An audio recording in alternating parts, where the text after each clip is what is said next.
Good morning, Tony Dattino, founder and chairman of the USA Memory Championship.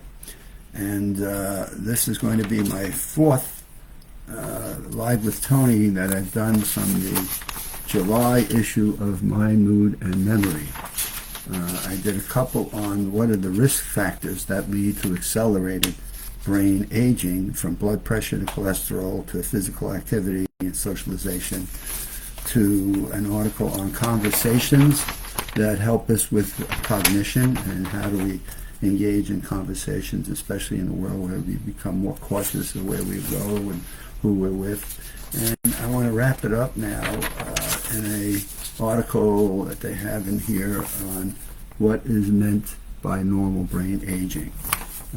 I have found this July issue to be as comprehensive as any that Massachusetts General Hospital has put out, and probably one that I wish more people would be able to get and read, because it has so much good information in it about a concern that you see so many people have, especially as we're approaching the 25th USA Memory Championship, and I'm getting emails like I have never gotten before. And so it's obviously a hot topic, and they raised the question in this article that I'm going to cover in my final in the series, is what is meant by normal brain aging.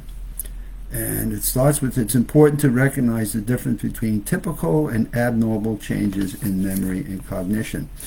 And so be it. What is normal? And what's typical?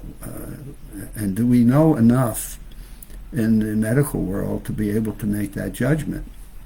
And I know, for me, it gets frustrating at times, because in working in a workshop called the Memory Institute, we currently are doing at a YMCA here in Dr. Phillips area, Florida,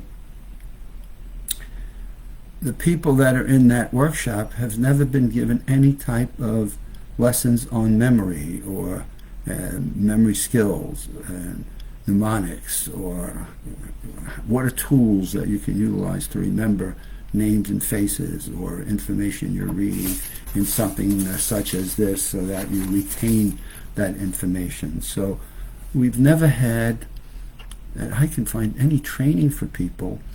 And as they go through their life and they hit these different bumps of information or professional courses they take, or meeting people in a networking environment, and they start to panic, or, gee, I couldn't remember everybody's name, and they start making up a big story about what that means to their own mental health. And I'm saying, the first question I always ask people was, have you ever built a skill on how to remember people's names and faces? And the majority of the populace believes, well, either you do or you don't. You either have it or you don't, and therefore, what are you talking about? What skill? Which gets me to the bigger picture, which drives me crazy when I read articles like this, is, have we ever taken a group of people at an early age, and I'd even start in their 40s, and taught them how to use their brain in terms of building skills? I mean, we've taught people how to speak. That for the most part, they remember how to speak. We've given them numbers. They certainly know how to at least look at what's in their bank account, though sometimes they may be overdrawing their bank account. We certainly have given them how to drive an automobile and how to get your foods and buy things in a grocery store. But one of the fundamental things that we have that we use all day long is our memory. And where have we ever taught people how to learn and improve their memories? Actually, how to learn and utilize it, period, at a very fundamental level. Where have we ever taught people how to use their memories? And here we come along and we do these things about the shrinking brain and what's normal and abnormal, when we've really never given it a proper test to say, can we effectively teach people how to maintain their memories at any age?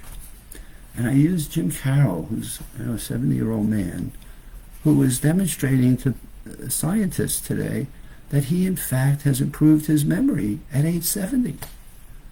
And I'm saying, so who's studying Jim? I mean, he's an associate or a dear friend that has just demonstrated to me that the principles of memory are clearly not understood in the medical world as it relates to skills that you can teach people and how the fundamentals of memory work.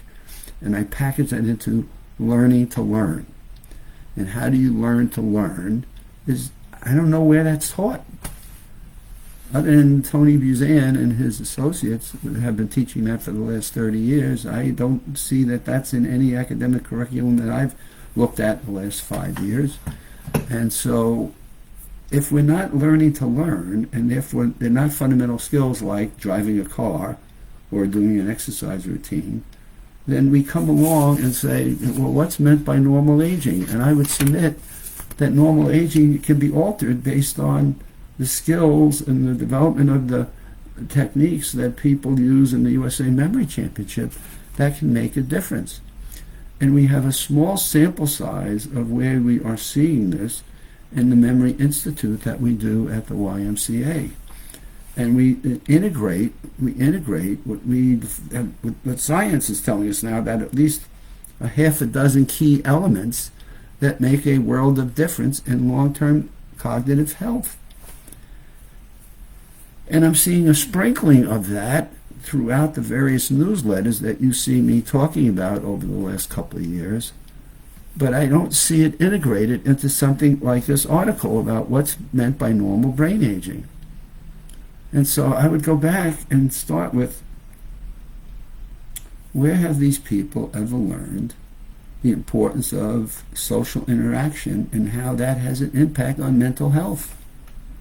There's not a week goes by a newsletter doesn't show up and talk about loneliness and isolation. So where is that in terms of tying it into normal brain aging? Physical activities, the impact it has in bringing oxygen to the brain and how our brain is using up such a significant portion of that. Where is that being identified with when you look at people in these study groups? Well, how active have they been? What was their track record in terms of continuing exercise, be it aerobic exercise, anaerobic exercise as well, and flexibility exercise?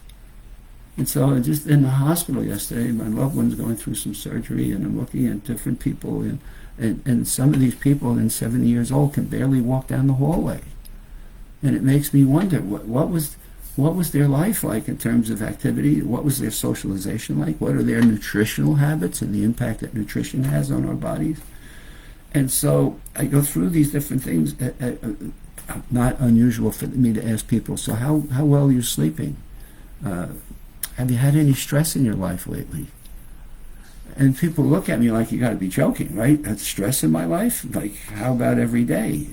How about sleeping? With the stress I have in my life, you want me to get 8 hours of sleep?